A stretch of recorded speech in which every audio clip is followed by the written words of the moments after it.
दोस्तों, किसी के दुख में साथ मत छोड़ना। यह कहानी। एक बार एक शिकारी शिकार करने के लिए जंगल में पहुंचा। उसने अपने तीर पर बहुत ही खतरनाक जहर लगाया और शिकार को निशाना बनाकर उसने तीर को छोड़ा, लेकिन उसका तीर चूक गया और तीर एक पेड़ पर जा लगा। वह पेड़ बहुत ही हरा भरा और बहुत सारे तोते उस पेड़ पर रहते थे। जैसे वह जहरीला तीर उस पेड़ पर जाकर लगा, वह पेड़ धीरे धीरे सूखने लगा और उस पेड़ पर जो भी तोता रहते थे वह एक एक करके उस पेड़ को छोड़कर जाने लगे। उस बड़े से पेड़ को कोटर में कहीं बहुत बूढ़ा तोता रहता था, जो बहुत ही धर्मात्मा और अच्छे मन का था। सभी तोता उस पेड़ को छोड़कर जाने लगे थे, लेकिन वह बूढ़ा तोता जाता था, दाना लेकर आता था और उसी कोटर में आकर बैठ जाता था, परंतु उस पेड़ को छोड़ने को तैयार नहीं था।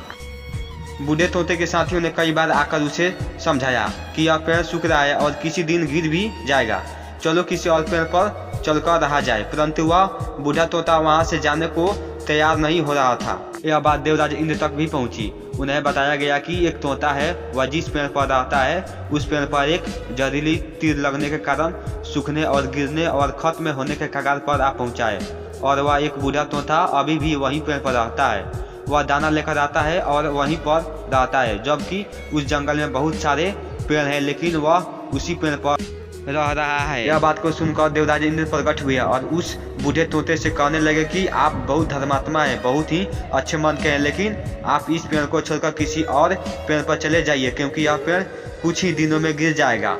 तालाब के पास में बहुत सारे बड़े बड़े हरे भरे पेड़ हैं, बड़े बड़े कोटर हैं, उन पेड़ों पर फल भी लगे हुए हैं, उन्हें वहीं पर तोड़कर खा सकते हैं, परंतु यहाँ से आप चले जाइए। यह बात सुनकर तोता बोला, माफ कीजिएगा, इस पेड़ ने मुझे जीवन दिया है, शिकारियों से मेरी रक्षा की है, हर मौसम मेरे साथ रहा है, एक कोटर मेरा घर है, यहाँ मैं पला बड़ा हूँ, इस पेड़ को मैं छोड़कर कैसे जा सकता हूँ? इस पर संकट आया तो क्या मैं इस छोड़कर चला जाऊँ? मैं ऐसा कभी नहीं कर सकता। देवराज इंद्र ने तो इस बात से बहुत ही प्रसन्न हुए। उन्होंने तोते से कहा, मैं आपकी इस बात से बहुत ही खुशी हूँ, मांगो जो आपको मांगना हो। उस बूढ़े तोते ने कहा, मुझे बस इतना मांगना है कि जिस पेड़ ने मुझे जन्म दिया, जहाँ मैं रह रहा हूँ, पल रहा हूँ, जिसे आप मेरे जन्मभूमि कह सकते हो, आप इसे फिर से वैसा ही हरा भरा कर दीजिए जैसा यह था।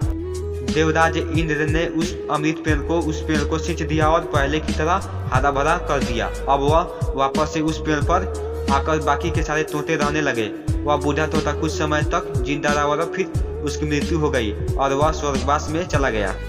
यह कहानी हमें सिखाती है कि जब इंसान की बुरा दौर आता है तो इमोशनली वह टूटा हुआ होता है, उसे किसी के सहारे की जरूरत होती है, किसी की आवश्यकता होती है। अगर आप ऐसे समय में उसे छोड़कर चले जाएंगे, उससे बात नहीं करेंगे, मुंह मोड़ लेंगे, तो आपस में बुरा कोई नहीं होगा, क्योंकि आप किसी के दुख का साथी बने या ना बने, लेकिन आपको हमेशा किसी के दुख का साथी जरूर बनना चाहिए।